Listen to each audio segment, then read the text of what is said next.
20 જુલાઈ બાદ રાજ્યમાં હળવાથી ભારે વરસાદનું હવામાન નિષ્ણાંત અંબાલાલ પટેલે વ્યક્ત કર્યું અનુમાન। 21 થી 25 જુલાઈ વચ્ચે મધ્ય ગુજરાત, અમદાવાદ, ઉત્તર ગુજરાત જિલ્લામાં ભારે વરસાદ વરસી શકે છે। અંબાલાલ પટેલના અનુમાન મુજબ કેટલાક ભાગોમાં 2 થી 4 ઇંચ જેટલો વરસાદ વરસી શકે છે। દક્ષિણ ગુજરાતની સાથે કચ્છ, સૌરાષ્ટ્રમાં પણ ભારે વરસાદનું અંબાલાલ પટેલે અનુમાન વ્યક્ત કર્યું છે।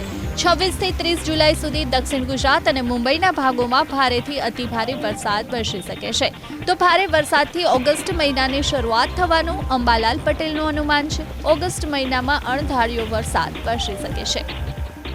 દક્ષિણ ગુજરાતના ભાગોમાં, મુંબઈના ઉપરના ભાગોમાં ભારેથી અતિભારે વરસાદ થવાની શક્યતા રહે છે અને તારીખ 30 જુલાઈ સુધીમાં તો વરસાદી માહોલ રહેવાની શક્યતા રહે છે, જેના કારણે ગુજરાતના ઘણા ભાગોમાં વરસાદ આવવાની શક્યતા રહે છે। 20મી જુલાઈ પછીનું વરસાદી પાણી કૃષિ માટે સારું ગણાય છે। તો તારીખ 3 ઓગસ્ટ આસપાસ અણધાર્યો વરસાદ થવાની શક્યતા રહે છે।